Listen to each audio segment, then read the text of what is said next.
कि जब श्री माधव दास जी जगन्नाथ मंदिर में दर्शन करने के लिए जाते थे तो ब्रह्म वेदी पर बैठे श्री जगन्नाथ जी ऐसे झूमते थे माधव दास जी को देख करके, और सारे भक्तजन माधव दास जी की जय जयकार करते, जय हो माधव दास की जय हो। देखो इनको देख के जगन्नाथ जी प्रसन्न हो जाते हैं।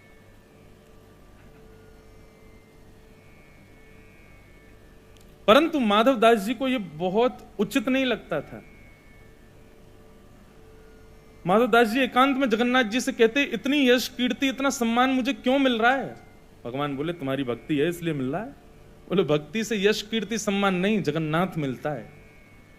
वो तो आनीरा मंदिर छोड़ के बाहर इतनी यश कीर्ति वैभव करवा रहे हो। ये ठाकुर जी आपकी चाल है, ये यश कीर्ति वैभव ऐश्वर्य इन सब में बंधवा करके आप मेरे को सांसारिक भाव में डुबोना चाहते हो, इसलिए इतना यश वैभव मुझे मिल रहा है। लेकिन जगन्नाथ जी ने इसका कोई उत्तर नहीं दिया। ये बात बिल्कुल सत्य बंधुओं। हमारे वृंदावन में कहते हैं, भ्रातः तिष्ठ टले टले विटपिनाम ग्रामेषु भिक्षामटः स्वच्छंदम पिबयामुनम जलमलम चीराणि कंताम कुरु सम्मानम कलयाति घोर गरलम। कलयुग में यदि विष कुछ है तो सम्मान है। सम्मानम कलयाति घोर गरलम नीचपुमानम क्षुधा श्री राधा मुरली रवो ब्रज सखे वृंदावनम मात्यज। देव वो जो अमृत पिए, लेकिन देवों के देव कौन? महादेव, जो विष पान करें। मतलब सम्मान को ही यहीं पर यहां से नीचे उतरने ना दे में, बस उसको जीवन में आने ना दे में, वो ही श्रेष्ठ है इस संसार में। माधव दास जी अब जगन्नाथपुरी में ऐसी जगह ढूंढने लगे जहां उनका अपमान हो जबरदस्ती। लेकिन स्थिति ये, वो बेचारे जहां जाएं वहीं उनका सम्मान हो, जिस गली से जाएं वहीं लोग पुष्प वर्षण करें, जिस घर में भिक्षा पाने के लिए जाएं 56 भोग बनाए जाएं। माधव दास जी बोले, ऐसी कोई जगह ढूंढो जहां मेरा अपमान हो, बताओ। तो माधव दास जी खोजते खोजते एक गली में गए तो वहां क्या देखा कि गली मोहल्ले के बच्चों के पीछे एक बूढ़ी माता जी डंडा लेके खिसिया के भाग रही थी। माधव दास जी बोले, बहुत बढ़िया, मेरी यजमान मिल गई आज, जो बढ़िया यजमान है। सब गली मोहल्ले के लोग कह रहे थे, खिसियामनी मैया सब पे खिसियाती रहती है। माधव दास जी उसके घर पहुंच गए। कहो बाबा कैसे आए? भिक्षा ले आए हैं मैया, कुछ पवाओ। हम घर घर जाके भिक्षा पाते हैं, आज आपके घर का नंबर आया है। मैया बोली, अच्छा बैठो। बैठा करके जो 2-4 रोटी थी बासी दे दी। माधव दास जी जगन्नाथ जी को निवेदित करते हुए प्रेम से उसको पाया, चले गए। दूसरे दिन फिर आ गए। मैया बोली, यानी तो भैया हम बिना पैसा के नौकर बना लिए, रोज रोज आ जाए। बाबा आज कैसे? बोले, मैया बड़ा स्वाद आया कल के आपकी भिक्षा में, इसलिए हम तो दोबारा यहीं आ गए। मैया भीतर गई, आज भी थाली लगाई, लेकिन आज किसी में नमक ज्यादा डाल दिया, किसी में नमक ज्यादा कर दिया, एक सब्जी में मिर्च ज्यादा झोंक दी, कि मिर्च लगेगी नमक लगेगा, कल से बाबा नहीं आएगा। लेकिन माधव दास जी ने जैसे ही पाया वो समझ गए। बोले, मैया जबरदस्ती नमक नींबू और मिर्च डाल के लाइए ताकि मैं आऊं नहीं। कहो बाबा कैसी लगी? माधव दास जी बोले, मैया आज तो कल से भी ज्यादा स्वादिष्ट है। मैया बोली, ये बाबा ऐसे नहीं माने। वो किसी बात से लड़ाई हो गई थी तो वैसी खिसिया रही थी, इतने में ही माधव दास जी तीसरे दिन फिर आ गए। मैया भिक्षाम देही। मैया लगा रही थी पोंछा, पोंछा पकड़ करके उसी की गेंद बना के दे घुमा के मारी माधव दास में, ले भिक्षा ले जा। आ जाता है रोज रोज। जैसे ही पोंछा आकर के मुंह पे पड़ा माधव दास जी के, जय जगन्नाथ जय हो ठाकुर। अब थोड़ी शांति मिली, बहुत सम्मान मिल गया था, अब थोड़ा बराबर हो गया मामला, अब ठीक है। पोंछा लेकर के सिर से लगाया। बोले, भैया जो मिले भिक्षा में स्वीकार करना चाहिए, परंतु मैं तो स्वीकार कर लूं, पर पोंछा जगन्नाथ जी को कैसे निवेदित करूं? ले जाकर के उस पोंछे को सुखा दिया, सुखा करके उसके रेशे अलग किए और उसका दिया बना के घी पधरा के जगन्नाथ जी की आरती कर दी, उसी को निवेदित कर दिया। श्री चैतन्य महाप्रभु जो कहते हैं बंधुओं, इस बात को अपने जीवन का सूत्र मान लीजिए, तृणादपि सुनीचे न, मैं तृण से भी छोटा हूं। हम योग्य नहीं है, हमारी श्रेष्ठता नहीं, हमारी योग्यता नहीं, हम नहीं किसी के सामने, हम राधा भी नहीं बोल सकते अपनी जिह्वा से, हम में सामर्थ्य है ही नहीं। किशोरी जी बुलवा रही हैं, ठाकुर जी कृपा कर रहे हैं, तो ये संभव हो पा रहा है। ऐसे अहम भाव से जो शून्य रहता है, भगवान कहते हैं स हरि प्रिय, वो मुझको प्रिय है। सब कुछ करने के बाद भी सदा तृण के समान स्वयं को समझे, वो मुझे प्रिय है। और यहां पे कहते हैं वर्णाश्रम जाति भी। देखो बंधुओं, वर्णाश्रम, जाति, प्रजाति, इन सब में हम बंधे इसलिए हैं, एक प्रकार से ये भी हमारे लिए चैलेंज है कि भक्ति भाव से इससे ऊपर उठ के दिखाओ। जात पात पूछे नहीं को, हरि को भजे सो हरि को। हम किसी भी वर्ण में, किसी भी जाति में हैं, अपने भक्ति प्रेम लक्षणा भक्ति से स्वयं का निर्माण ऐसा किया जाए, संत भी देख करके ये विचार ना करें कि ये कौन सी जाति का है, वो श्रेष्ठ ही है। और ये भक्ति भाव में सामर्थ्य है। ये सारे जो बंधन है ना, जाति के, पाति के, या छोटे के, बड़े के, काले के, गोरे के, सुंदर के, कुरूप के, ये सारे भेद नष्ट हो जाते हैं जब हरि भजन हृदय में आता है। हरि सत्संग करने वाला, हरि स्मरण करने वाला काला है, ये कोई विचार नहीं करता। हरि सत्संग करने वाला छोटा है, ये कोई विचार नहीं करता। किस जाति का है, ये कोई विचार नहीं करता। क्यों?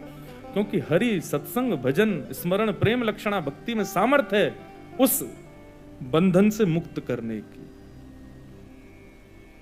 रैदास जी के ठाकुर जी, ब्राह्मणों ने एक दिन राजा को जाकर के शिकायत कर दी, बोले रैदास को अधिकार नहीं है ठाकुर जी की सेवा का, ये छोटी जाति का व्यक्ति है,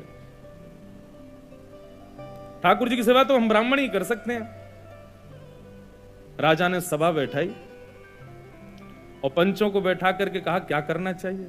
बोले ब्राह्मणों की बात भी ठीक है।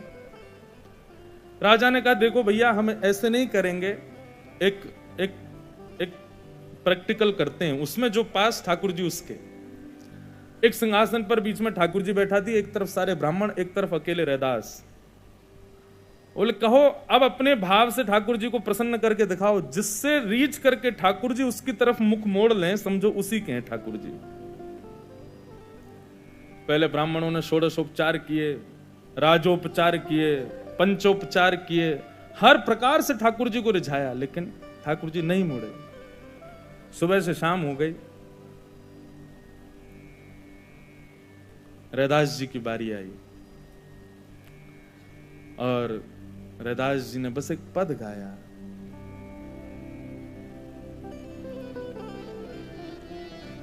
जो तुम तोड़ो राम मैं ना तो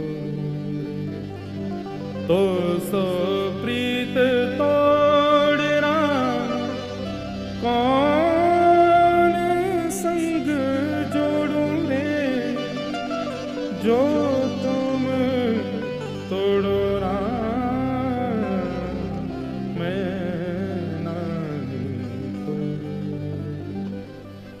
रैदास जी ने इस पद को गाया और कहा नाथ मेरे जैसे हजारों आपके लिए हैं, पर मेरे तो केवल आप। सब ही पहर एक ही आशा, मन क्रम वचन कहे रैदासा। रैदास जी ने जब ये पद गाया तो राजा ने तो कहा था ठाकुर जी जिसकी तरफ मुड़ गए उसके, लेकिन रैदास जी के इस पद में ऐसा भाव उत्पन्न हुआ कि ठाकुर जी की प्रतिमा चल करके आई और रैदास जी के गले में जाकर के चिपक गई रैदास जी से। और राजा ने जब ये दृश्य देखा, जात पात पूछे नहीं को, हरि को भजे सो हरि को। हम जिस भी बंधन में, जिस भी दायरे में हैं, वो तब तक हैं जब तक प्रेम लक्षणा भक्ति हमारे भीतर नहीं है। जिस दिन आ जाएगी सब बंधनों से मुक्त हो जाएंगे, फिर कोई बंधन नहीं रहेगा। ऐसे हरिप्रिय जिसको कोई अहंकार नहीं, कोई किसी भी प्रकार का अभिमान नहीं, जाति का, श्रेष्ठ कुल का कोई अहम नहीं। मीराबाई संतों के पास जाती और संतों से जाके पूछती आप पीले वस्त्र क्यों पहनते हो? बोले पीले वस्त्र पहनने से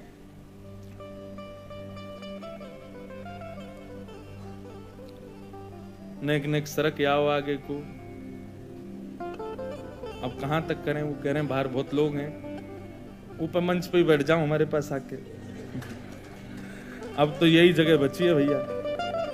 कुछ लोग इधर भी बैठ सकते हैं, यहां से भी सुननी तो है, कान में कहीं भी सुन ली हो भैया। नेक नेक आगे आओ, थोड़े थोड़े आगे आओ।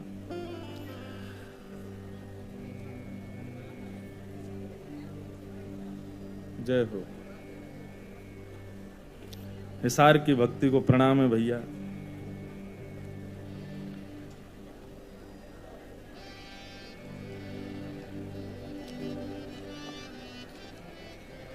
इतनी आवाज करके नहीं भैया, धीरे धीरे ही आ जाओ।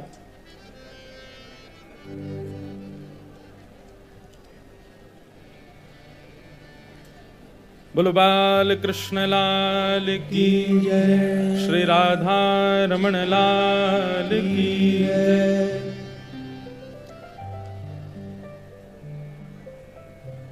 मीराबाई के विषय में हम चर्चा कर रहे थे। श्री मीराबाई, बस शांति से अब विराज जाओ भैया, अब जगह मिल जाए तो ठीक, नहीं तो जो बाहर बैठे हैं वो बाहर से ही सुन लो। विराज जाओ, बस सब लोग बैठ जाओ। तो मीराबाई के विषय में हम चर्चा कर। मीराबाई संतों से पूछ, जैसे हनुमान जी के विषय में प्रसंग आता है कि हनुमान जी सीता जी से पूछ रहे हैं, मैया आप मांग में सिंदूर क्यों भर रही हो? बोले सिंदूर इसलिए भर रहे हैं क्योंकि ये हम राम जी के हैं, इस बात का द्योतक है, इस बात का प्रमाण है कि हम राम जी के हैं। तो हनुमान जी पूरे अंग पे सिंदूर लपेट आए। केवल मांग में भरवे से क्यों पता चले, हमारे तो रोम रोम से हम राम जी के हैं, तो संपूर्ण अंग पर लगाया है। मीराबाई भी ऐसी संतों से पूछती हैं, आप जटा क्यों रखते हो, आप गले में कंठी माला क्यों पहनते हो, आप पीले वस्त्र क्यों पहनते हो? किसी संत को देख के कहती हैं, आप ऐसे बिना केशों के क्यों रहते हो? सबका उत्तर यही रहता कि इससे ये प्रमाण होता है कि हम ठाकुर जी के हैं। तो मीराबाई रोज अपना श्रृंगार बदल लेती, कभी किसी श्रृंगार में, कभी किसी श्रृंगार में। थी तो थी राजघराने की, राजकीय वस्त्र थे उनको पहनने के लिए, लेकिन नहीं, वो वस्त्र नहीं धारण करना जिससे समाज रीझे, जिससे हमारे श्याम सुंदर रीझे, राधा रमन लाल रीझे। अब यहाँ कई वैष्णवों को मैं देख रहा हूं, क्या उर्दपुंड लगा के बैठे हैं। गौड़िया वैष्णव संप्रदाय के, कई लोग हरिवंश संप्रदाय के, हम रामानुज संप्रदाय के, हमारे भैया हरिदास संप्रदाय के, सब लोग अलग अलग वेश लगा करके यहां बैठे हो। काय को? ये अलग अलग रूप, अलग अलग सबकी झांकी जो मुखाकृति है तिलक के द्वारा, ये आपने किसके लिए धारण की? आप ये धारण करके बाहर जाओ, हिसार चले जाओ, सिरसा चले जाओ, हापुड़ चले जाओ, ये बगल में कौन सी जगह है, कहीं भी चले जाओ, वहां के श्रेष्ठ लोग इससे रीझने वाले नहीं है। वो बल्कि पूछेंगे, और ये क्या है भैया, ये ऊपर आपने लगा रखा है, ये किसके लिए है?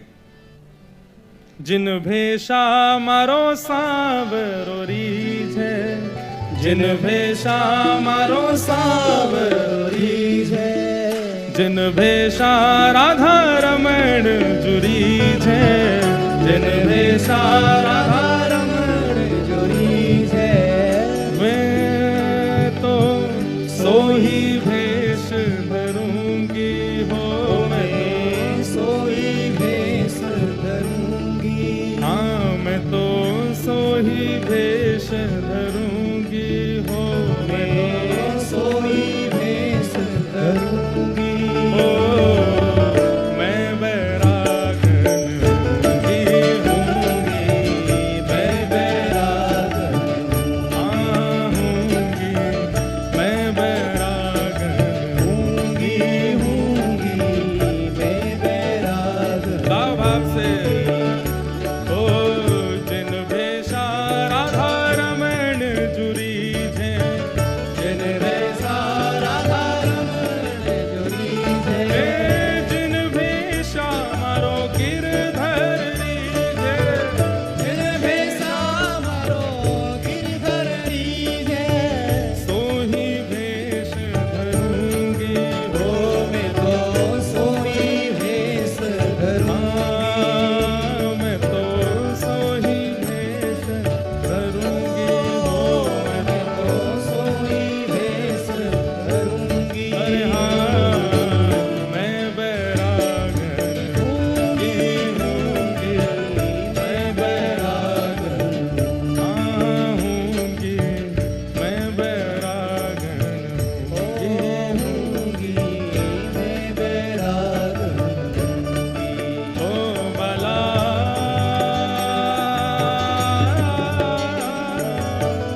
कुसुमल साड़ी रंगावा, कहो तो कुसुमल साड़ी रंगावा, कहो तो कुसुमल साड़ी रंगावा, कहो तो भगवान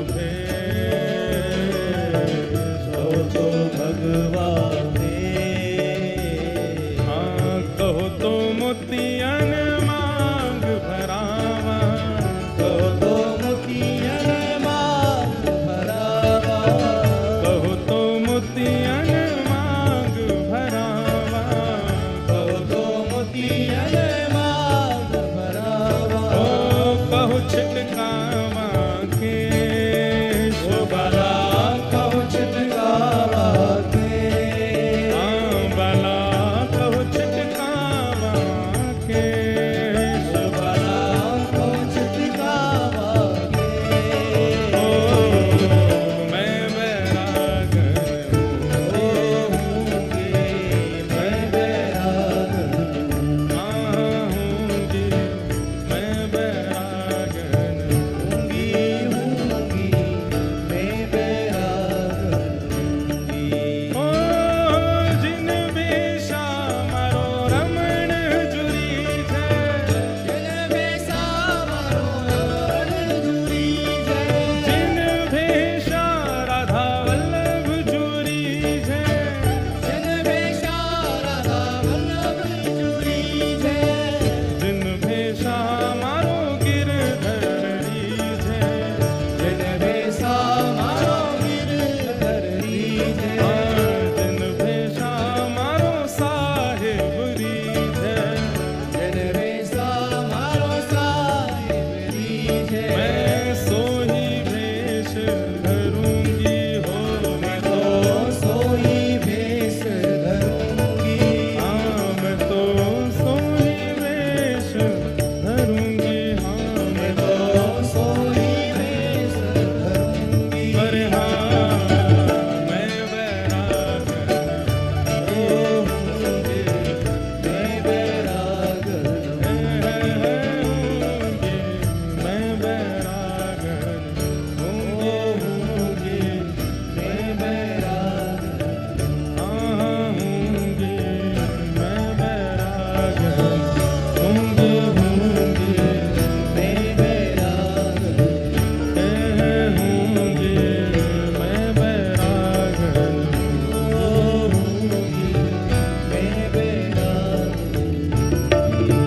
तो स्वरूप, स्वभाव, वस्त्र, नियम, ये सब हमने इसलिए नहीं धारण किए हैं ताकि समाज के लोग हमारी प्रशंसा करें, ताकि चार लोग ये कहें भाई देखो भक्त आदमी है, वैष्णव है, उनका बेटा कितना बढ़िया भक्त है, उनकी बेटी, इसलिए थोड़ी कर रहे हैं हम लोग। समाज प्रशंसा करे इसलिए भक्ति भाव, इसलिए भक्ति पथ नहीं है। सामाजिक प्रशंसा के लिए तो दुनिया भर के लोग कर ही रहे हैं सब काम, और भक्ति भी यदि उसी के लिए हो गई तो फिर भक्ति में और फिर सामाजिक क्रियाओं में फिर अंतर क्या रह गया। हाँ, हम इसलिए भक्ति कर रहे, इसलिए स्वरूप ऐसा है, इसलिए हमारा भजन, इसलिए भक्ति भाव है कि राधारमण जी प्रशंसा करें कि वो रीझे हैं हमारे भाव से।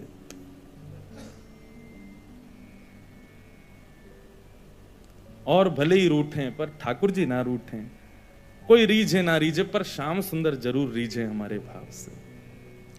इसलिए हमारा भजन है, इसलिए ये तिलक है, इसलिए ये स्वरूप है। नहीं तो सब छोड़ छाड़ के जैसे सब रहते हैं वैसे ही रहने लग जाओ। हम में और उनमें अंतर क्या है? बस उनको रिझाने के लिए है ये सब। तो इस प्रकार ये चार प्रकार के भक्त बताए बंधुओं, साधारण, मध्यम, उत्तम और हरिप्रिय। हम कौन से हैं? अधिकतर यहां जितने भी लोग बैठे और मैं भी उसमें इंक्लूडेड हूं, हम लोग मध्यम हैं, साधारण भी नहीं है। साधारण भक्त का क्या बताया था कि वो केवल ठाकुर जी की सेवा करता है, वैष्णवों से, भक्तों से उसको कोई प्रीति नहीं, पर हम लोग आपस में प्रीति रखते हैं, इसलिए हम साधारण नहीं है, मध्यम। करना क्या है? अब उत्तम बनना है, और उत्तम के बाद हरिप्रिय बनना है, ठाकुर जी का प्रिय बनना है। रस में और रास में अंतर केवल इतना ही है। हमें ठाकुर जी प्रिय लगे ये रस है, और हम ठाकुर जी को प्रिय लगे ये रास है। तो रस से रास के बीच का जो हमारा मार्ग है वही भक्ति है। पर कई लोगों को रस में ही सुख मिल जाता है कि हम उनके प्रिय, हमें ठाकुर जी प्रिय लगे, बस हमको तो इसमें चैन नहीं पड़ता। ब्रजवासी ने इतने भाव में चैन ना पड़े कि बस हम राधारमन जी हमें बढ़िया लगे, अरे हम बढ़िया लगने चाहिए राधारमन जी को, हम भी चोखे लगे राधारमन जी को, हमारो भाव भी प्रिय लगे उनको, उसके लिए भक्ति है, उसके लिए सब भाव है बंधुओं। रस में और रास में यही अंतर है। अपने भक्त के अनुपस्थिति के लिए ठाकुर जी व्याकुल हो जाएं, तब रास प्रारंभ होता है। ऐसी भक्ति जिसकी वो हरिप्रिय है, वो हरिप्रिय। एक कथा भक्तमाल जी में आती है। एक भक्त थे, उनका नाम था धन्ना जाट। क्या नाम था? बड़ी मधुर कथा है धन्ना जी की। धन्ना जी की कथा ऐसे प्रारंभ होती है कि सामान्य से परिवार में धन्ना जी का जन्म हुआ। देखो, ये हरिप्रिय हैं, इनको हरिप्रिय थे, लेकिन इनकी भक्ति से फिर ऐसी स्थिति हो गई कि ये हरि को प्रिय लगने लगे। तो धन्ना जी के यहां एक संत पधारे। संत की शालिग्राम जी की सेवा। छोटे बालक जो होते हैं वो संतों को, या घर में कोई भी बड़े बुजुर्ग आए या कोई भी श्रेष्ठ जन आए, वो क्या करते हैं, कैसे करते हैं, मेहमानों को देखते हैं बैठ के। तो महात्मा जी अपने ठाकुर जी की सेवा करते और धन्ना जी जाके उनके पास में बैठ जाते। पहले जल से स्नान, फिर दूध से स्नान, फिर घी से, फिर दही से, फिर शहद से, पंचामृत स्नान करा के बढ़िया इत्र लगा के ठाकुर जी को उर्द पुंड तिलक लगा करके माला तुलसी पधरा के विराजमान कर दिया। धन्ना जी को इतनी अच्छी लगी ये सेवा, रोज बैठ जाते, पूरी रात रोते, अपनी माँ से कहते मैया ये सुबह कब होगी। क्यों? वो सुबह होते ही बाबा के पास जाऊंगा, उनकी सेवा देखूंगा कैसे करते हैं। बंधुओं देखो, भक्ति का बीजारोपण बाल्यकाल में ही होता है। छोटे जितने बालक उतनी ज्यादा उनको सत्संग, उनको संतों के सन्निधि में, भक्तों के पास ले जाना प्रारंभ किया जाए, उसका प्रमाण फिर आपको 25-30 वर्ष का जब वो होगा दिखेगा। जो बालक बचपन से कभी संत संग नहीं गए, कभी संतों की सेवा नहीं देखी, उनके जीवन में निश्चित ही भक्ति का अभाव रहता है। इसलिए बाल्यकाल से कौमार आचरित प्राज्ञो, भागवत में आज्ञा करते हैं भक्ति कब करनी चाहिए। बोले कौमार आचरित प्राज्ञो धर्मान भागवतान इह कुमार अवस्था। कुमार अवस्था किसको कहते हैं? लगभग भक्ति का प्रारंभ मतलब स्वयं नाम जप आदि करना, तो उसको कुमार अवस्था से कर देना चाहिए, 14-15 वर्ष की आयु से। उससे पहले क्या करे? प्रैक्टिस करे, माता पिता के साथ वृंदावन जाए, संतों के पास जाए, तब तो जाके 14-15 में भजन प्रारंभ करेगा। तो धन्ना जी रोज सेवा देखते, बड़े खुश होते। जैसे महात्मा का जाने का समय आया, धन्ना जी बिखर गए। कहां जा रहे हो आप? बोले बेटा अब हो गई हमारी सेवा पूरी, अब हम जा रहे हैं, फिर आएंगे कुछ साल बाद। धन्ना जी बोले तो आप चले जाओ, इनको छोड़ जाओ यहीं पे, ये ठाकुर जी यहीं रहे आए, मैं इनकी सेवा करूंगा। बाबा बोले अरे तुम छोटे बालक हो, तुमसे सेवा बनेगी नहीं बेटा, तुम जिद मत करो। धन्ना जी तो रोने लगे, बोले नहीं मैं सेवा करूंगा, मुझे तो ये चाहिए। जैसे कोई वस्तु के लिए बालक जिद करता है, ऐसे धन्ना जी ठाकुर जी के लिए जिद करने लगे। माता पिता परेशान, महात्मा अलग परेशान, क्या करें। और इतना रोवे कि महाराज पूरा घर अधर कर दिया, मोहल्ले वाले तक इकट्ठे हो गए। क्या हो गया? बोले धन्ना जी के महात्मा जी जा रहे हैं, उनके ठाकुर जी मांग रहा है धन्ना। और किसी में ये हिम्मत भी नहीं कि महात्मा सिंह कहते हैं दे जाओ, और कोई वस्तु हो तो ये भी कह देते हैं लोग दे जाओ, चलो हम दूसरी दे देंगे। ठाकुर जी की बात है भैया, कोई अपनी सेवा कैसे दे सकता है। धन्ना जी इतने रोए, सिर पटक पटक के रोने लगे छोटे बालक। महात्मा बोले बड़ी विडंबना, ठाकुर जी रक्षा करो, क्या करें।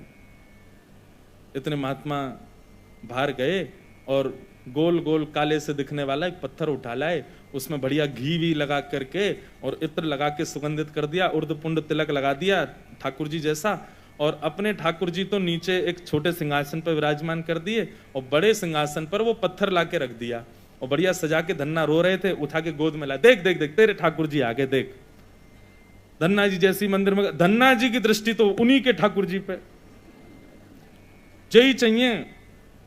महात्मा बोले लाला देख, ऊपर सिंहासन पर बड़े ठाकुर जी बैठे हैं और नीचे छोटे ठाकुर जी बैठे हैं। वो बड़े वाले जो हैं वो तो हैं राजा ठाकुर, और ये छोटे वाले जो नीचे बैठे हैं ना, ये सिपाही ठाकुर। अब बता, मुझे तो राजा ठाकुर ज्यादा बढ़िया लग रहा है, मैं तो उनको ले जाऊंगा, लेकिन फिर याद रहियो जब जब मैं आऊंगा तब तब मेरे ठाकुर जी ऊपर बैठेंगे और तेरे वाले नीचे बैठेंगे, क्योंकि तू सिपाही ठाकुर जी मांग रहा है और मेरे ठाकुर जी तो राजा ठाकुर हैं।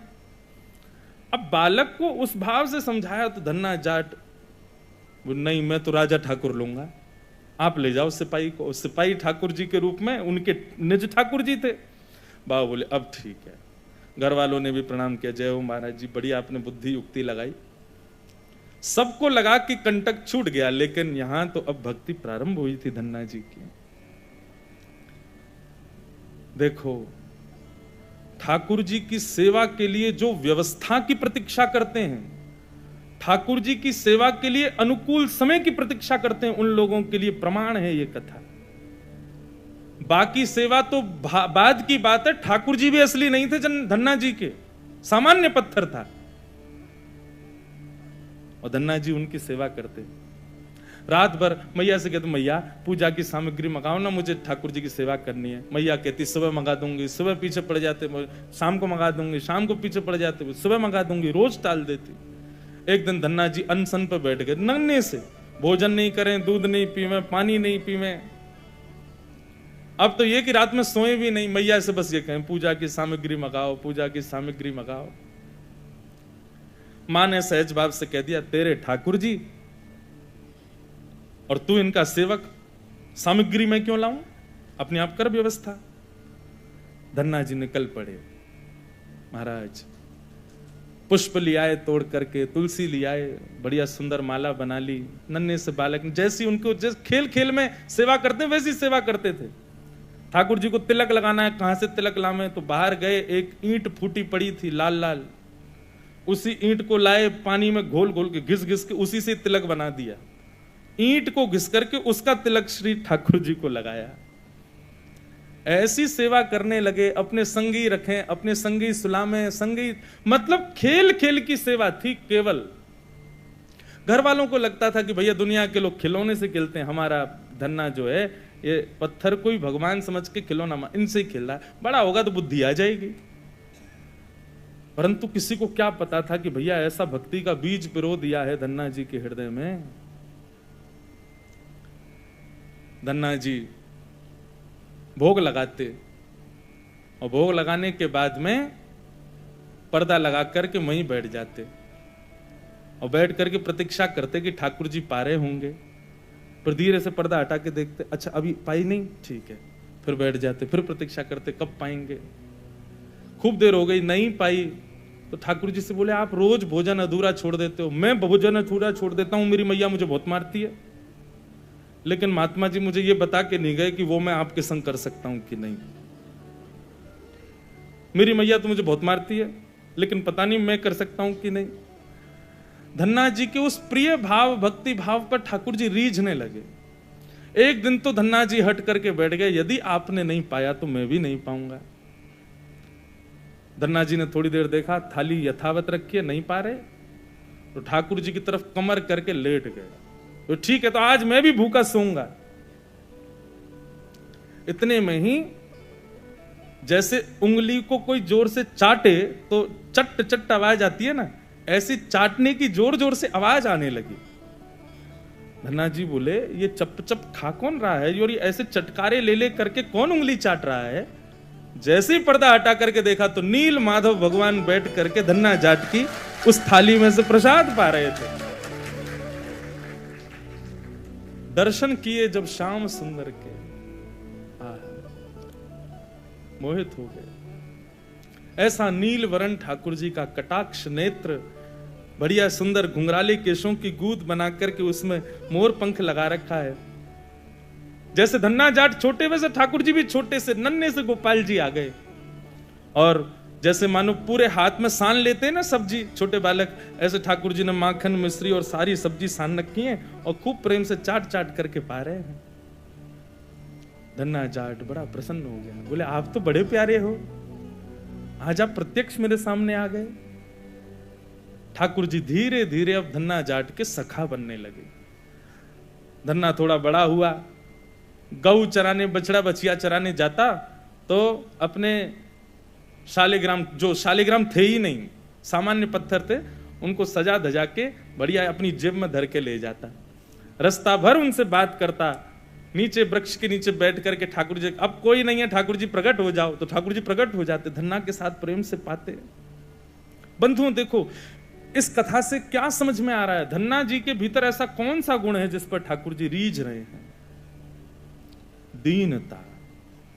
कल हमने एक सूत्र लिया था भक्ति में, अविचार। भगवत भक्ति में विचार नहीं करना है, जो करना है सो करना है। मन में बात आ गई तो बस ठाकुर जी को प्रस्तुत होनी चाहिए, पहला सूत्र। भक्ति का दूसरा सूत्र है दीनता। जितने सीधे, जितने दैन्य, जितनी दीनता में ठाकुर जी की भक्ति में रहोगे, ठाकुर जी उतने प्रसन्न रहेंगे। जितने चतुर बनने का प्रयास करोगे ठाकुर जी के सम्मुख, उतने ही ठाकुर जी दूर भागेंगे। जितना हो सके दीन रहो। ठाकुर जी की भक्ति में किसी भी प्रकार की चतुराई नहीं होनी चाहिए। दीन। धन्ना जी उन्हीं ठाकुर जी को लेकर के चले गए। ठाकुर जी आज बोले, धन्ना तू तो मेरी बड़ी सेवा करे, पर मेरा भी मन करे कि मैं भी तेरी सेवा करूं। सब लोग इधर देखो, कथा सुनो। धन्ना जी बोले, ठाकुर जी ये उचित नहीं है, आप भगवान हो, आप एक ईश्वर तत्व हो, आपकी सेवा हम करें अच्छा लगता है, पर आप हमारी सेवा करो ये कहां की शोभा है? ठाकुर जी बोले, नहीं धन्ना हम तो तुम्हारी सेवा करेंगे, हमें बताओ हम क्या करें। और भैया ये भक्ति, ये भक्त भगवान वाली बात थोड़ी है। यहां तो सखा हैं, आप हमारे सखा हो, हम आपके सखा। सखा तो आपस में मिल बांट के सब काम करें। बता भैया धन्ना हम क्या करें? धन्ना जाट बोले, तो फिर एक काम करो, आप हमारी गैया चराओ। ठाकुर जी बोले, ये तो हमारे जन्म जन्म को काम है, ये तो हम बड़ी निपुणता से करेंगे। और बंधुओं यही होता, धन्ना जाट अपने घर से गैया लेके जाता और वन में जाकर के ठाकुर जी को जैसे ही बाहर पधराता, इतने में वृक्ष के पीछे से ठाकुर जी आ जाते और ठाकुर जी कहते, धन्ना अब तू जाके आराम कर, हम गैया चरा देंगे। और सारी गैया ठाकुर जी चराते। शाम का समय जब होता तब धन्ना जी जाते और जाके ठाकुर जी को दोबारा अपनी जेब में रख के गैया लेके आ जाते। एक दिन वो महात्मा आ गए जो धन्ना जी को वो पत्थर दे के गए थे। जैसे ही घर पे आए तो धन्ना जी लेटे थे। महात्मा आके बोले, और बताओ भाई धन्ना सब ठीक? अरे गुरुजी आए, गुरुजी जय हो, गुरुजी प्रणाम आपके चरणों में। और बताओ वो कहाँ हैं तुम्हारे राजा भगवान? बोले, भगवान तो गैया चरावे गए हैं अभी, ये समय तो गैया चराने का है ना, गैया चरावे जामे है वो रोज। महात्मा बोले, देखो कुछ भी बोलता है, ये अभी बालक ही है, छोटा ही है अभी। माता पिता ही बोले, कहाँ बताएं, ऐसी की सोच है, गैया ने छोड़ आवे, पता ना कहाँ शाम को ले आवे उन्हें। अरे गुरुजी ये लोग मानते नहीं है मेरी बात। भाई सब लोग विराजमान हो जाओ बस, हाँ बैठ जाओ। क्या बता रहा था मैं? हैं? हाँ गैया चरावे जावे।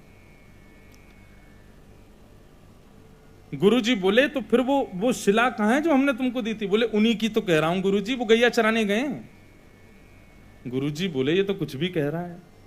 नहीं नहीं गुरुजी आप विराजो, मैं आपको एक एक बात बताऊं। और उसने सारी बातें बताई, ठाकुर जी कैसे चटकारे लेके भोजन करते हैं, क्या क्या उससे बातें करते हैं, कैसे उसके संग खेलते हैं, कैसे उसकी पिद्दी पे चढ़ जाते हैं, वो ठाकुर जी की पिद्दी पे चढ़ जाता है। ऐसा मधुर भाव वो प्रस्तुत करे और गुरुजी बैठ के सुनते जाएं। बोले कि इतनी बड़ी बड़ी बातें झूठ में तो नहीं बोल सकता। बोले, गुरुजी मुझे पता है, माता पिता की तरह आप भी मुझ पे भरोसा नहीं कर रहे हो, आपको नहीं विश्वास, चलो मैं दिखाऊं आपको। अभी मेरे ठाकुर जी गैया चरा रहे हैं। गुरु जी को लेकर के वन में गया तो वन में गैयाएं चर रही थी। बोले, कहां है तेरे ठाकुर जी? अरे देखो वो दोहरी गैया के पीछे पीछे हाँक रहे हैं वाकू, पीछे पीछे चल रहे हैं वाक्य, देखो ठाकुर जी दिख तो रहे। गुरु जी बोले, हमको नहीं दिख रहे। धन्ना जी दौड़ के ठाकुर जी के पास गए, बोले मेरे गुरुजी आए हैं, उनको दिख जाओ। भगवान बोले उनको नहीं देखेंगे हम बस तुमको ही देखेंगे, तुम्हारे सखा हैं, तुमको देखेंगे, सबको थोड़ी देखेंगे। अरे भैया ऐसा मत करो। क्यों? बोले आपको और मोको एक दूसरे से मिलवावे वाले तो गुरुजी हैं। गुरुजी यदि मुझको नहीं देके जाते आपको, तो आप मुझे कैसे मिलते? मेरे गुरुदेव हैं, इन्होंने ही तो मुझको दिया था आपको। ठाकुर जी रीझ गए, पुनः पुनः धन्ना को हृदय से लगाए, इसकी भक्ति, ऐसा भाव। इतने में ही नील माधव, नीलमणि ठाकुर जी प्रकट हो गए। और जैसे ही प्रकट हुए, दूर खड़े गुरुदेव के एक एक रोम बिलखने लगा, रोने लगे और धन्ना के चरणों में प्रणाम किया। बोले हम सच्चे शालिग्राम से प्रकट नहीं कर पाए, तूने सामान्य पत्थर से प्रकट कर दिया ठाकुर जी को। हम अष्टयाम सेवा से प्रकट नहीं कर पाए और तूने सामान्य पत्थर घिस घिस के तिलक लगा के प्रकट कर दिया ठाकुर जी को। हम 56 भोग पधरा करके ठाकुर जी को प्रकट नहीं कर पाए, तू बेसर की रोटी खवा के ठाकुर जी को चटकारे दिलवाता है। हम यहां ठाकुर जी से प्रार्थना करते हैं, कभी त्रिभंग लली से सीधे लली भी बन जाओ, नेक पूरे दिन यूं ही खड़े रहो, दर्द है जाता होगा, हाथ में नेक हाथ सीधे कर लो। तू ठाकुर जी से गैया चरवा रहा है अपनी। धन्य है धन्ना तेरी भक्ति को। बंधुओं, ठाकुर जी को ऐसे प्रिय भाव अच्छे लगते हैं। आप नियम कितने करते हो, आप साधना कितनी करते हो, आप जप कितने करते हो, आप व्रत कितने करते हो, ये विशेष बात नहीं है। पर 10 मिनट भी ठाकुर जी के सन्मुख बैठते हो, किस भाव से बैठते हो, वो भाव प्रिय है। ठाकुर जी भाव का सेवन करते हैं। इतनी कथाएं सुनने के बाद भी, वृंदावन जाने के बाद भी, ऐसे संकीर्तन करने के बाद भी, तिलक लगाने के बाद भी यदि भाव प्रकट नहीं हुए, तो कैसी भक्ति हमारी? समय व्यर्थ मत करो फिर भक्ति के पथ पर आके। अनुभूति हो, ठाकुर जी के ऐसे भाव प्रकट हो, तब हमारी भक्ति श्रेष्ठ है, तब हमारा तिलक लगाना श्रेष्ठ, हमारा एकादशी व्रत रखना श्रेष्ठ, हमारा गुरु मंत्र का जाप करना श्रेष्ठ। केवल नियम तक सीमित मत रहिए कि बस हमको नियम पूर्ण करना है, अपना हो गया काम, बस माला जपी छोड़े चल दिए काम को। नहीं, एक बात कहें, भक्ति में थोड़े हठीले बनो, ठाकुर जी से थोड़े थोड़े हट करो। नाथ, इतनी आयु होती जा रही है, हम बड़े होते जा रहे हैं, कब मिलोगे आप? बस 24 घंटे यूं ही बैठे रहोगे? हमको इससे सुख नहीं है। हमारे लिए तो आपको कुछ लीला तो करनी पड़ेगी, कभी कभी करो हट। सब भक्तों ने हट किया। आजकल लोग भक्त हट ही कहां करते हैं ठाकुर जी से। हाँ, हट करते हैं, किस बात का हट कर रहे हैं? काय को व्रत कर रहे हैं, हाथ में कपूर लेके बैठे हैं, हमारे पति के काम नहीं चल रहे, उसका हट कर रहे हैं। बच्चे हमारी सुनते नहीं, उसका हट कर रहे हैं। घर में विपत्तियां आ गई, इसका हट कर रहे हैं। कभी श्याम सुंदर हमसे रीझ हैं, इस बात का हट नहीं करते। हमें उनका प्रिय बनना है। वो तो सबके प्रिय हैं ही। वो तो राक्षस भी जब उनको देखते हैं तो उनको भी प्रिय लगने लगते हैं, पर हम उनके प्रिय बने। सूरदास को प्रिय ठाकुर जी लगते थे ऐसा नहीं कहते, संत जन कहते हैं सूरदास ठाकुर जी को प्रिय लगते थे। मीराबाई ठाकुर जी को प्रिय लगती थी, गोपियां ठाकुर जी को प्रिय लगती थी, गोपाल भट्ट गोस्वामी ठाकुर जी को प्रिय लगते थे, हितरवंश महाप्रभु ठाकुर जी के प्रिय थे। पर हमारे लिए क्या कहेंगे लोग? इनको ठाकुर जी अच्छे लगते हैं। हमारे लिए कोई क्यों नहीं कहता कि ये ठाकुर जी को प्रिय है? हमारे भजन की उपलब्धि इसी में कि हम ठाकुर जी के प्रिय बने। धन्ना के भक्ति भाव को संत ने प्रणाम किया, बोले कि हम तो भैया सच्चे शालिग्राम में से ना प्रकट कर पाए, तेने पत्थर में से प्रकट कर दिए। परंतु बंधुओं, धन्ना जी जैसे थोड़े बड़े हुए ना, तो धीरे धीरे ज्ञानी हो गए, ज्ञान हो गया। अब अबोधता तो जो थी उनके मन की, वो धीरे धीरे जाने लगी। भजने ताई गौर राधे श्याम, हरे कृष्णा हरे भजो निताई गौर राधे श्याम। बैठ जाओ।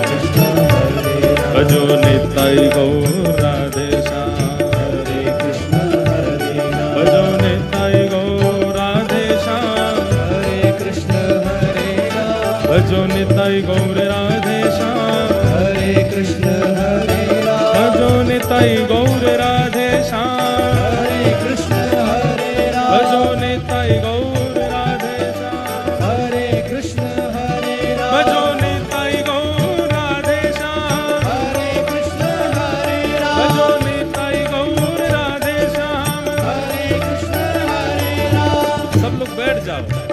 अपने स्थान पे बैठो। अभी तो लाल जी पधारे हैं, फिर बाद में उत्सव होगा तब नाचेंगे सब प्रेम से। अभी सब लोग बैठ जाओ बस।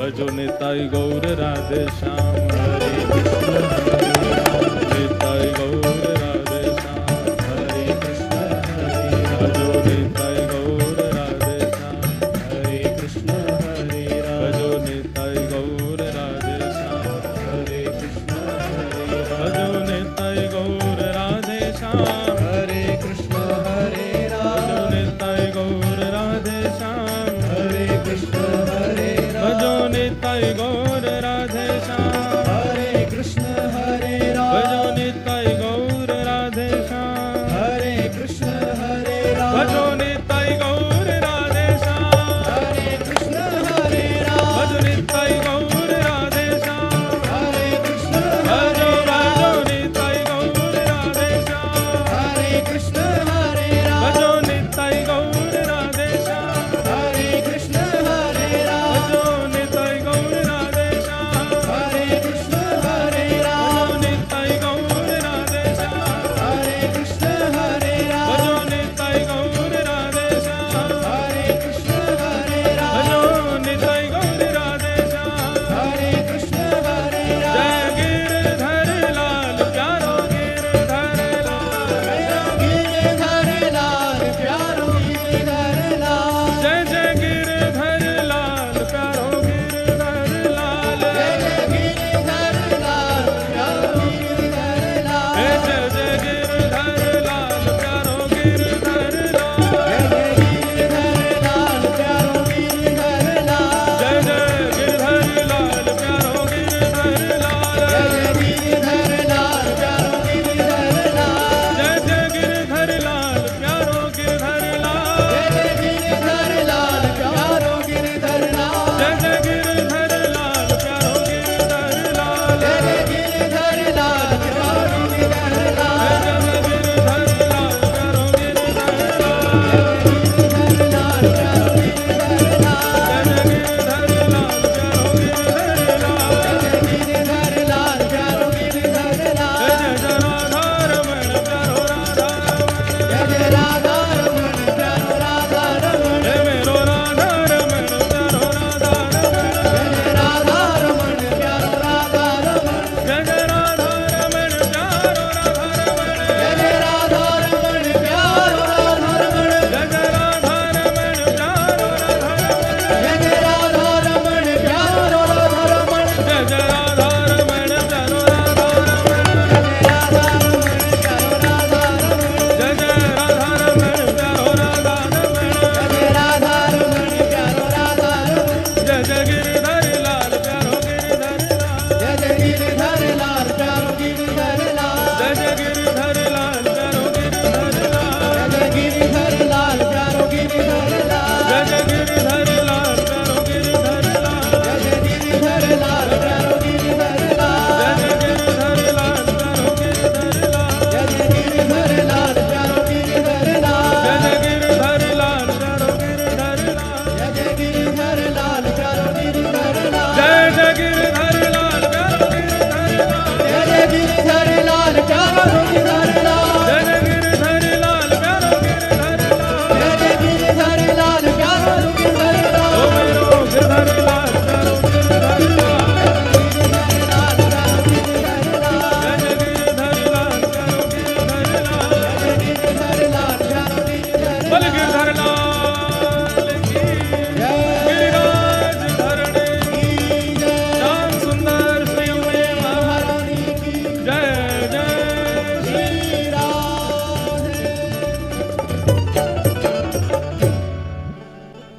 विराज जाओ भैया, सब लोग अब विराज जाओ, आ जाओ। बोलो गिरधर लाल प्यारे की जय।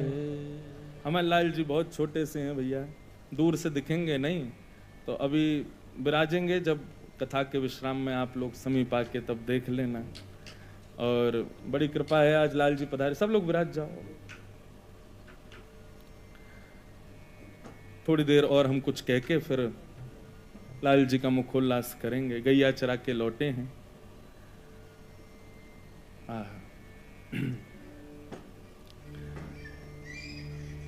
सूरदास जी कहते हैं, यह धन धर्म ही ते पायो, नीके राख यशोदा मैया, क्यों नारायण घर आयो। हम सबके यहां सेवा में जो ठाकुर जी विराजमान हैं,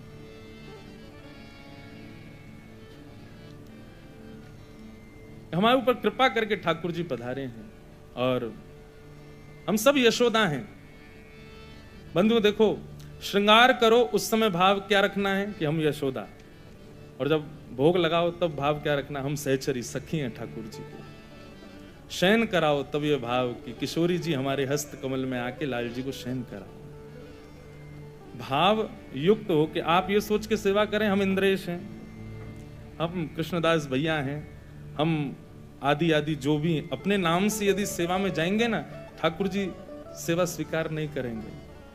हम इतने योग्य ही नहीं कि हम उनकी सेवा कर सकें। इसलिए प्रातः काल जब ठाकुर जी को उठाएं, ठाकुर जी श्रृंगार करें, उस समय भाव कि हम यशोदा मैया, और यशोदा के भाव से लाला को अपनी गोद में विराजमान करो, मेरो ही लाला है, मुंह कोई तैयार करनो है, उसी भाव से भोग लगाओ। तब सहचरी भाव, सखी भाव, ये लाल जी तेरे पैया लागू भोजन करो, प्रेम से इसी भाव से कवल ठाकुर जी को पधराओ। और रात्रि जब शयन कराओ तो हम श्री जी तो बन ना सकें, लेकिन हमारे हस्त कमल में श्री जी के समान कोमलता आ जाए। हे श्री जी, लाल जी को आप शयन कराओ, उसी भाव से इत्र की सेवा, उसी भाव से सेज तैयार, और उसी भाव से ठाकुर जी को शयन। फिर देखना आपको अनुभव होगा कि लाल जी अब सेवा स्वीकार कर रहे हैं। धन्ना जी जब बड़े हो गए ना, तो थोड़े से ज्ञानी हो गए। अब उनका सीधापन, जो अबोधता थी उनके भीतर, वो धीरे धीरे कम होने लगी। अब उनको पता लगने लगा कि भैया मैं ठाकुर जी को ऐसे जेब में नहीं रख सकता, मैं ठाकुर जी को ऐसे कहीं भी नहीं बैठा सकता, मैं ठाकुर जी को ऐसे ही कहीं भी लेके नहीं जा सकता, ठाकुर जी की थाली में बैठ के नहीं पा सकता। तो धीरे धीरे उन्होंने, जैसे जैसे उनको पता लगता गया, तो धीरे धीरे उन्होंने सेवा का प्रणाली जो बचपन से चली है वो बदल दी। अब वो इस भाव से सेवा करने लगे कि ये भगवान है। और इसका परिणाम क्या हुआ बंधुओं, कि जो ठाकुर जी लीला करते थे वो धीरे धीरे लीला समाप्त होने लगी। अब ठाकुर जी प्रकट नहीं होते, अब ठाकुर जी धन्ना के साथ घूमने नहीं जाते, गैया नहीं चराते। देखो, लाला को जब भगवान मान लिया तो फिर ठाकुर जी भी भगवान ही बन गए। मैं अपनी कथाओं में कहा करता हूं, भगवान शब्द में एक दूरी रहती है ठाकुर जी से, इसलिए कोई संबंध हो ठाकुर जी से, कोई भी एक संबंध स्थापित करो। भगवान मान लेते हैं तो एक तो भय आता है कि ये भगवान है, दूसरा एक दूरी बन जाती है ठाकुर जी से। अयोध्या में एक वशिष्ठ गोत्रीय ब्राह्मण, उन्होंने कथा में सुना कि राम जी के गुरु जी का गोत्र वशिष्ठ था, नाम वशिष्ठ था, उसी गोत्र में हमारा जन्म हुआ है। तो मंदिर में जाते और जाकर के राम जी को देख के सब प्रणाम करते, वो आशीर्वाद, खुश रहो राघव, सदा प्रसन्न रहो, मेरे चेला राम तुम चिरजीव। मंदिर के सब लोग देख के कहते तो पागल आदमी, देखो ठाकुर जी को प्रणाम नहीं करता है, आशीर्वाद देता, खुश रहो। सबने खूब समझाने का प्रयास किया, परंतु ठाकुर जी के प्रति उनका जो भाव था वो तो था ही।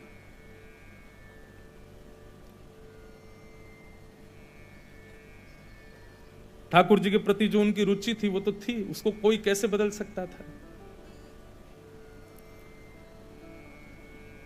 परंतु प्रमाणित तो तब हो जब ठाकुर जी भी बतावें कि ये हमारे गुरु जी हैं। तो कनक भवन बिहारी जो हैं वो पालकी पे बैठ के नगर भ्रमण को जाते। जैसे ही उन गुरु जी का घर आया, पालकी निकली, राम जी ने अपना मुकुट घेर दिया, पुजारी जी ने ऐसे पर्दा लगाया, पर्दा लगा करके राम जी का मुकुट धराया। शायद हमारे लाल जी ने भी मुकुट घेरा अभी अभी है। देखो लीला चल रही है तो उसको स्वीकार कर रहे हैं, गुरु जी हैं भैया, गुरु जी के आगे मुकुट थोड़ी पहनेंगे। तो ठाकुर जी ने मुकुट घेर दिया, राम जी ने, पुजारी जी लगे मुकुट धराने, खूब प्रयास किए मुकुट नहीं धारण करें। इतने में ही वो अपने घर की छत पे आके खड़े, क्या हुआ, ये पालकी रुक क्यों गई? अरे ठाकुर जी का मुकुट गिर गया। बोले पहनेगा भी नहीं, गुरु जी के घर के सामने से जा रहा, मुकुट पहन के थोड़ी जाएगा, चला हमारा। सब लोग बोले क्या पागल आदमी, बताओ। यहां पे भी अपनी बात सिद्ध कर रहा। बोले तुम लोग नहीं मानो, राम जी मानते हैं। और बंधुओं पता है आज तक अयोध्या में इस लीला को भी सैकड़ों वर्ष हो गए, आज भी ठाकुर जी पालकी में जाते हैं और उस स्थान पर आके आज भी ठाकुर जी का मुकुट गिर जाता है। क्यों? गुरु जी का घर है। संबंध आप एक बार स्थापित करो, निभाएंगे ठाकुर जी। फिर हम ये भी नहीं कह रहे कि आप निभाओ, आपसे निभेगा भी नहीं, संबंध बना भर लो, बस निभाने की जिम्मेवारी ठाकुर जी की है।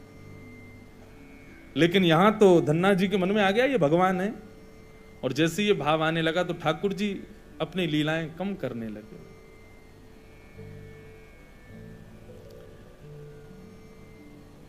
एक दिन व्याकुल हो गए धन्ना जी और अपने ठाकुर जी के आगे रुदन करने लगे, बोले नाथ कृपा करो,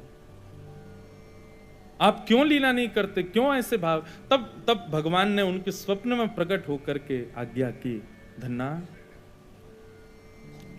जब बाल अवस्था थी ना तुम्हारी तो तुम अबोध थे, तुम सीधे थे, तुम मुझको अपना मित्र सखा मान करके जैसे चाहते वैसी लीला सेवा करते थे।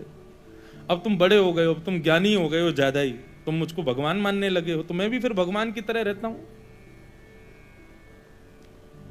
धन्ना जी बोले इसका निदान क्या है नाथ, मेरे हृदय से ये भाव भी नहीं जा पा रहा है कि ये वस्तु अपवित्र है, ये नहीं पधरानी है, यहां नहीं लेके जाना, ये सब भाव तो आते हैं मन में, इनका मैं क्या करूं, और मैं चाहता हूं कि आप लीला भी करो, ये कैसे संभव हो। तब भगवान ने आज्ञा की, बोले अब तुम गुरु दीक्षा लो, क्योंकि अब तुम बड़े हो गए हो, अब ज्ञान रखने की तुम में सामर्थ्य है, अब गुरु आश्रित हो जाओ और सत्संगों में जाकर के गुरुजनों के प्रवचन सुनो, उनकी दिशा ग्रहण करो, और दिशा ग्रहण करके फिर दीक्षा ग्रहण करो। बंधुओं, हम गुरुदेव के सन्निधि में क्यों जाते हैं? ताकि हर स्थिति में वो हमको समझाएं कि हमें क्या करना, और फिर उन्होंने जो कहा उस पर कोई विचार नहीं। धन्ना जी को स्वयं ठाकुर जी ने आज्ञा की कि जाओ गुरु दीक्षा लो, लेकिन दीक्षा से पहले जरूरी है दिशा।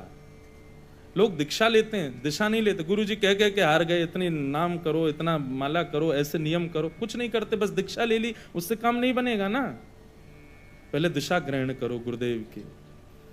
तब धन्ना जी काशी गए, काशी में जाकर के श्रीमद जगतगुरु रामानंदाचार्य जी के पहले उन्होंने प्रवचन सुने, और प्रवचन में भगवत वाणी, भगवत सेवा के प्रकल्पों को सुनकर के जब उनके हृदय में निष्ठा हुई, तब उन्होंने रामानंदाचार्य जी से दीक्षा ली। और दीक्षा लेकर के जब वो आए तो गुरुदेव के प्रवचनों से उनका जो अज्ञान था वो नष्ट हो गया, और फिर से ठाकुर जी की लीला प्रारंभ हो गई, फिर से ठाकुर जी प्रकट होने लगे, फिर से ठाकुर जी उनके साथ सब सेवा करने लगे। तो कहने का अभिप्राय क्या है बंधुओं? दो बातें धन्ना जी के चरित्र से हमने सीखी। एक तो दीनता, चतुराई ठाकुर जी को प्रिय नहीं। जितने सरल, जितने दीन बन सको अपने जीवन में, उतने बनने का प्रयास करो। संसार उसको ज्यादा पूछता है जो चतुर हो, जो क्लेवर हो, जिसके पास दिमाग बहुत हो, लेकिन ठाकुर जी उसको पूछते हैं जो बहुत सरल हो, बहुत दीन हो, बहुत सीधा हो, ज्यादा कुछ करता धरता ना हो, भोला सा हो। ज्यादा चतुर लोगों को ठाकुर जी पूछते नहीं। ठाकुर जी के बने रहो तुम संसार के ही। हमारे पूज्य पिताजी महाराज के गुरुदेव अनंत श्री विभूषित श्री रामानुज प्रपन्नाचार्य गुरु जी, उनके विषय में मलुकपीठ वाले महाराज जी एक बार बता रहे थे, बहुत विद्वान थे, उनको भागवत का सचल विग्रह कहा जाता था वृंदावन में, चलती फिरती भागवत। हमारे पिताजी के गुरुदेव, उनके विषय में महाराज जी बता रहे थे, एक बार बहुत बड़ी सभा हुई वृंदावन में, भारतवर्ष के सब संत पधारे, और उस सभा का अध्यक्ष बनाया पूज्य गुरुदेव भगवान को, रामानुजाचार्य जी को। अध्यक्ष मतलब मंच पर जितने भी संत आएंगे सबका स्वागत सत्कार, और सबके उद्बोधन के बाद अंतिम उद्बोधन उनका होगा, और वो जो कहेंगे उसी निर्णय पर सभा पहुंचेगी। ये अध्यक्ष का दायित्व, सबसे बड़ा दायित्व।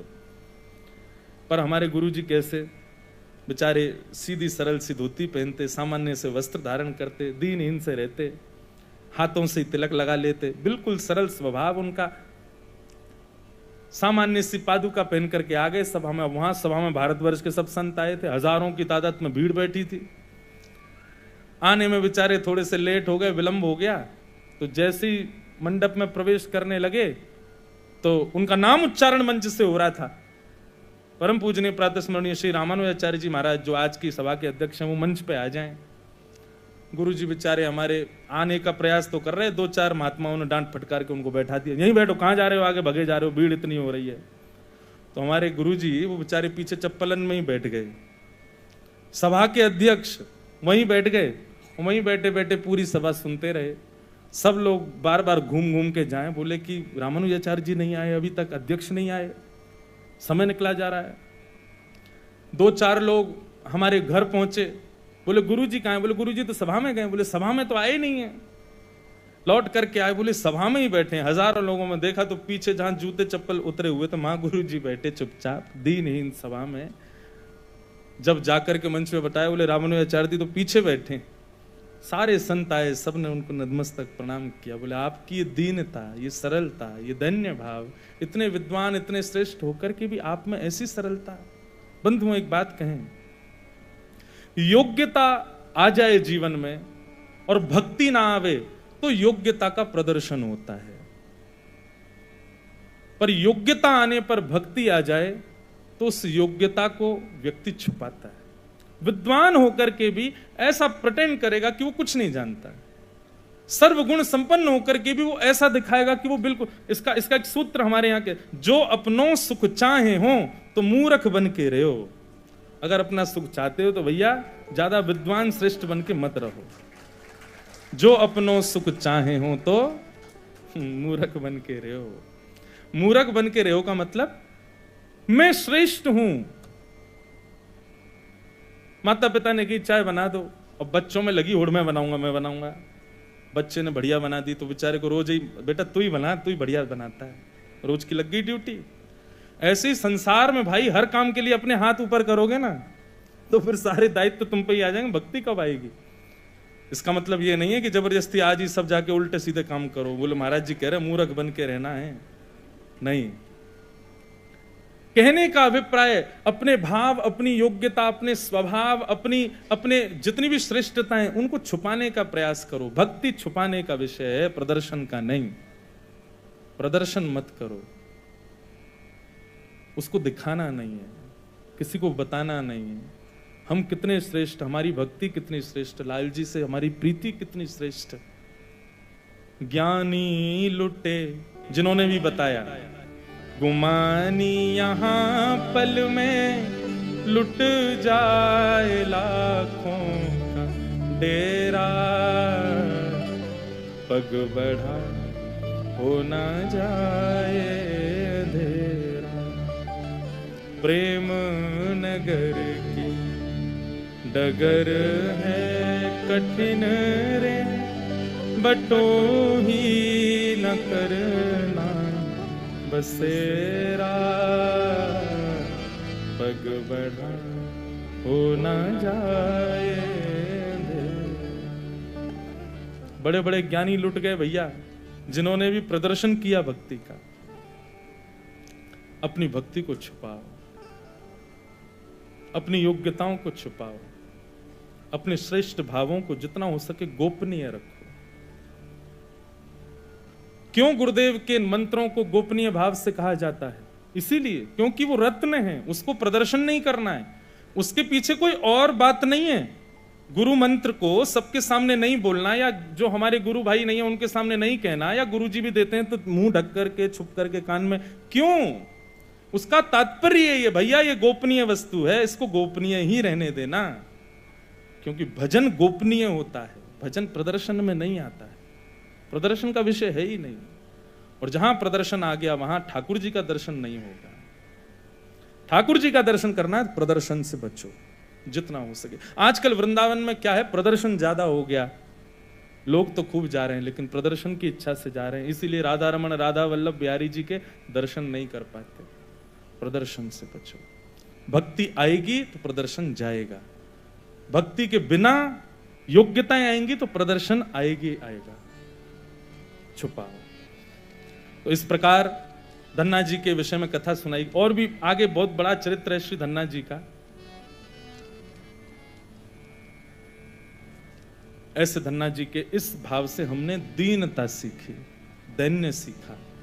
जितना दीन बन सको उतना प्रयास करो दीन बनने का। तो पहला सूत्र भक्ति का, भक्ति भाव में सोचना नहीं है, और दूसरा सूत्र दीन बन के रहना है, सरल बन के रहना है। बस यही भक्ति के कुछ सूत्र हैं। भागवत में एक भक्त और हैं, उनका नाम है वृत्रासुर। इनकी भक्ति भी बड़ी सुंदर है। प्रयास करेंगे, कल विश्राम है इस मंगलमय सत्संग का, तो कल विश्राम सत्र में वृत्रासुर की भक्ति और श्री जयदेव महाप्रभु का मंगल प्रसंग सुनाएंगे, जिन्होंने गीत गोविंद जैसा महाकाव्य लिख करके श्री जगन्नाथ जी को अति रिझाया, अति आनंदित कर दिया। ऐसे श्री जयदेव महाप्रभु और श्री वृत्रासुर, इनके प्रसंगों को हम कल के भाव में सुनेंगे। बंधुओं, आज श्री गिरधरलाल जी विराज रहे हैं और बड़ी अनुग्रह करके हमारे सामने आज श्री कृष्णदास भैया जी भी पधारे हैं। तो बहुत दिनों बाद आपसे मिलना हुआ है। लाल जी का तो प्रथम मिलन है, तो भाव है कि आज के मंगल में उत्सव के विश्राम में हमारे दिव्यदास भैया एक पद से ठाकुर जी को रिझामें और हमारे कृष्णदास भैया भी ठाकुर जी को अपने मधुर भाव से रिझामें। हम आप सब लोग उसका आनंद रस स्वादन पान करें, ऐसी भावना है। बाकी फिर जैसे आप सबका भाव बने उस हिसाब से ठाकुर जी को आनंद कराएंगे। दुख दीजो हिय माही ऐसो, दुख दीजो बिनु पद कंज छटा दृग देखे, बिनु पद कंज छटा दृग देखे, को सुहावे नहीं,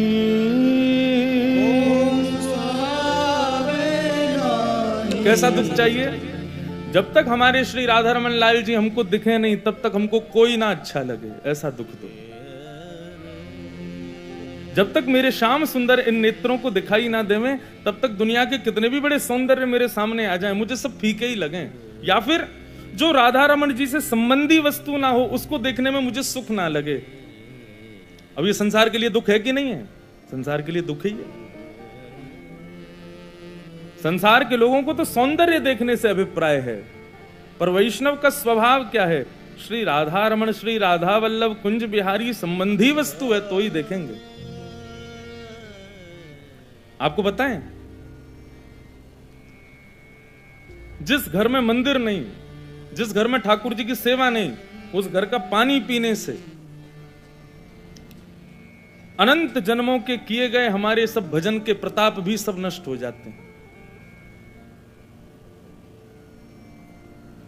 श्री हनुमान जी महाराज लंका गए, लंका को देख करके रीझ तो गए, बोले बड़ी सुंदर है, लेकिन राम युक्त नहीं है इसलिए इसका कोई अभिप्राय नहीं, जला दी, नष्ट कर दिया, क्योंकि राम संयुक्त नहीं है।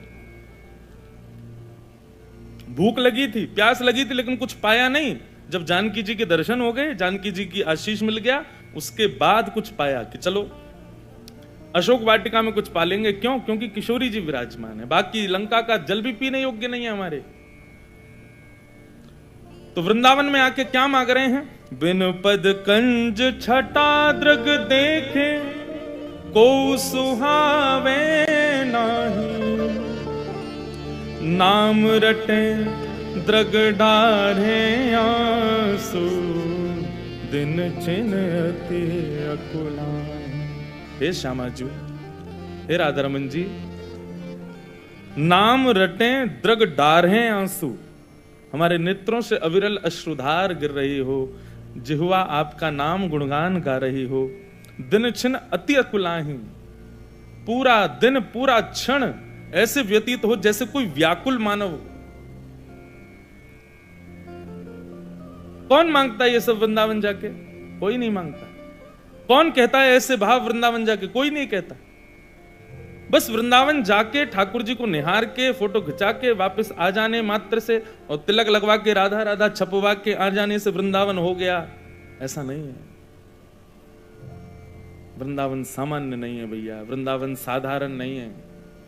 वृंदावन आने का मन बन रहा है, वृंदावन जाने का सौभाग्य बन रहा है, ये किशोरी जी की कृपा है। परंतु वहां जाकर के उसका पूर्ण लाभ लेना ये हमारी जिम्मेवारी है। विद्यालय तो माता पिता दाखिला करवा देंगे, फीस भर देंगे, लेकिन वहां जाके विद्या तो हमको ही लेनी पड़ेगी ना। बालक केवल खाना पूर्ति करे, रोज अटेंडेंस बढ़वा के आ जाए, क्या फायदा होगा? हम लोग वही कर रहे हैं, बस वृंदावन जाके अटेंडेंस हाजिरी लगा के वापस आ जा रहे हैं। वृंदावन के रूप को तो पहचान ही नहीं पा रहे, वृंदावन के मूर्त स्वरूप को तो जान ही नहीं पा रहे। बोरी सखी क्या कह रही है? वृंदावन जाने के बाद स्थिति कैसी हो जाएगी? काहू सो मिल वो न सुहावे। यहां पर अनेक तर कृपा पात्र बैठे हैं, परम पूजनीय प्रातः स्मरणीय हमारे ब्रज रसिक श्री चंद्रशेखर बाबा के। उनका स्वरूप, स्वभाव स्वरूप आप बोरी सखी के पद से मिलान कर लेना, ऐसे ही था। काहू सो मिले वो न सुहावे, और बातन सो घबराही। किसी से मिलना अच्छा नहीं लगेगा फिर, और कहीं सामाजिक सांसारिक बातें चल रही होंगी तो वहां पर घबराहट होने लग जाएगी, भैया मेरे सामने ऐसी चर्चाएं मत करो। ठाकुर जी की संबंधी कोई चर्चा हो तो करो, नहीं तो उठ के जाने की इच्छा होने लग जाएगी। ऐसो दुख दीजो माही। और क्या होगा? बस्ती छोड़ एकांत बिठावे, जग सब शून्य दिखाई। वृंदावन रस चखने के बाद भीड़ में रहना अच्छा नहीं लगेगा। क्षमा कीजिएगा, वृंदावन रस की अभिलाषा रखने वाले ज्यादा भीड़ की आकांक्षा नहीं करते। ज्यादा भीड़ हो, ज्यादा सामाजिक सांसारिक क्रम हो रहे हों, ऐसे स्थान पर उनको जाना भी नहीं सुहाएगा। हम औरों का क्या प्रमाण दें, अपना ही देते हैं। जब से कथा रस कहने लगे, इस पथ पे चलने लगे, तब से कितनी बार घर के ही कितने शादी विवाह के कार्यक्रम होते हैं, मैं नहीं जाता। क्यों? ऐसा नहीं है, पर पता नहीं क्यों मन ही नहीं होता। ऐसा लगता है बस सांसारिक भाव है, इसमें क्या आडंबर करने जाएं हम। बस्ती छोड़ एकांत बिठावे, जग सब शून्य दिखाही। और भोरी सखी कहती हैं, भोरी ऐसे दुख बिन प्यारी, जीवन व्यर्थ कवानी। ऐसो दुख दीजो ही मां। जिसके जीवन में ऐसे दुख नहीं है, उसने अपना जन्म व्यर्थ कर दिया। सोचो, हम बिल्कुल इसके उल्टे हैं। ऐसे हो जाएं तब समझो वृंदावन ने हमको स्वीकार किया। आप वृंदावन को स्वीकार करो, कोई बड़ी बात नहीं। वृंदावन आपको स्वीकार करे तब मानो, बड़ी बात है। और वृंदावन स्वीकार करेगा तो ऐसे ही हो जाओगे। ऐसो दुख दीजो ही मां। गोपी गीत जब पूर्ण होता है ना, तो वहां पर क्या लिखते हैं वेदव्यास? रुरुदु स्वस्वरम राजन, कृष्ण दर्शन लालसा। गोपियों ने गोपी गीत गाया, और गोपी गीत विश्राम होते ही रुरुदु स्वस्वरम राजन, कृष्ण दर्शन लालसा। कृष्ण दर्शन लालसा में जब गोपियों ने रुदन करना प्रारंभ किया, तब ताशामाविर्भूत सौरी स्मयमाय मुखाम्बुज, पीतांबर धरश्रग्वी साक्षान मन्मथ मन्मथ। वृंदावन जाकर के और वृंदावन से लौटने में यदि नेत्र सजल नहीं हुए, तो आपने तो बिहारी जी को देखा, लेकिन बिहारी जी ने आपको नहीं देखा। आपने तो श्री राधारमण जी को निहारा, पर राधारमण जी की दृष्टि आप पे नहीं पड़ी, क्योंकि उनकी दृष्टि पड़ी होती तो ऐसा लगता वृंदावन से ज्यों-ज्यों पग बाहर जाते मानो प्राण निकल रहे हो। ऐसी स्थिति होती किसी की वृंदावन जाके? आज इतनी भीड़ जा रही है वृंदावन, यदि ऐसी स्थिति होती तो अखबार में ये खबर नहीं होती कि वृंदावन में 2 लाख 10 लाख लोग पहुंचे। वृंदावन में ये खबर होती कि यमुना की तरह एक और नदी बहने लगी। किसकी? आंसुओं की। ऐसे भक्तजन व्याकुल हो गए, नेत्रों से अश्रुधार गिरने लगे। ऐसी स्थिति कहां होती है? इसलिए पहले गुरु आश्रित हो, सत्संग आश्रित हो, संत जनों के आश्रय में जाकर के वृंदावन को समझो, तब वृंदावन जाओ। बिना जाने वृंदावन जाकर के हम बहुत बड़े भाव से वंचित हो रहे हैं। इसलिए हमारे शास्त्र आज्ञा करते हैं, पहले सत्संग करो, पहले हरिस्मरण करो, गुरुजनों से वृंदावन रस समझो, सीखो, जानो, तब जाओ।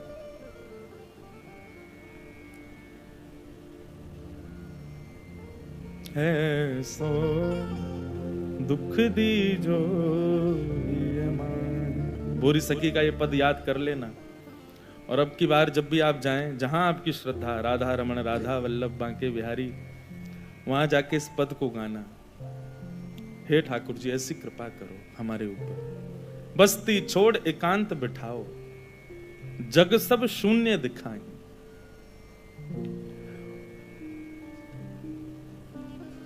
तो कल हम लोग 4 भक्तों के बारे में, 3 भक्तों के बारे में हमने सुना था, और उसमें अतिश्रेष्ठ भक्त जो चौथे भक्त हैं उनके बारे में हमने कहा था कि हम आज बताएंगे। भगवान वहां स्वयं उद्धव को ये बातें सुना रहे हैं और बहुत सुंदर भाव कहते हैं, उत्तम, मध्यम, साधारण और अंत में चौथे भक्त का नाम पता है क्या बता? हरिप्रिय भक्त। कौन? जिसको हरि प्रिय हैं। और चौथी श्रेणी जो है वो कौन? जो हरि का प्रिय है। दोनों में अंतर है। हमको प्रधानमंत्री अच्छे लगते हैं, ये एक बात है, लेकिन प्रधानमंत्री को हम अच्छे लगते हैं, ये विशेष बात है। राधारमन लाल जी हमें प्रिय हैं, ये सामान्य बात है, पर राधारमन लाल जी को हम प्रिय हैं, ये विशेष बात है। तो ये चौथा श्रेणी जो भक्त की यहां पर बताई है, ये वही है, हरि प्रिय, ये हरि को प्रिय है।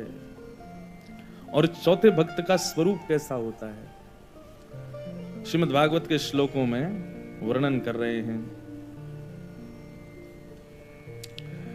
न काम कर्म बीजानां यस्य चेतसि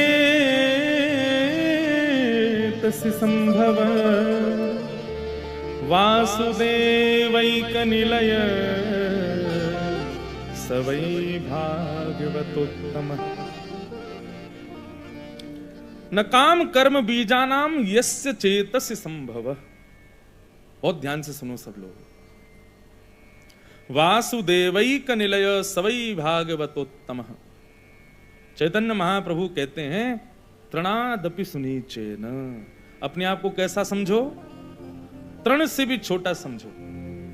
हमारी स्थिति कैसी है बंधु? तिलक लगा लें, गुरु आज्ञा से नाम जप करने लग जाएं। जो 1 माला थी अब वो 5 हो गई, 5 से 11 हो गई, 11 से 21 हो गई, 21 से 51, 51 से 108 हो गई। परंतु ज्यों ज्यों माला का क्रम बढ़ता है त्यों तो अहम भी बढ़ने लग जाता है कि हम तो इतनी माला करते हैं। हमारी भक्ति ऐसी है, भक्ति का भी वर्धन होता है और भक्ति के संग संग भक्ति करने का अहम भी बढ़ जाता है। मैं भक्त हूं, यह भी एक सूक्ष्म अभिमान है। हम कितनी भी सेवा कर लें, कितनी भी कथा गा लें, कितना भी संकीर्तन कर लें, कितनी भी तिलक लगा के ठाकुर जी की मधुर सेवा कर लें, उसके बाद भी सदैव अपने आप को अचूक ही समझो, और यह स्थिति हमारी हो नहीं पाती। कई लोग कहते हैं महाराज जी हम कितना भी कर ले ठाकुर जी की सेवा, लेकिन पता नहीं तृप्ति सी नहीं होती। तो मैं कहता हूं ये बहुत बड़ा वरदान है आपको कि आपको तृप्ति नहीं हो रही। और ठाकुर जी से प्रार्थना करना कभी हो भी ना। जिस दिन तृप्त हो गए उस दिन सेवा छूट जाएगी।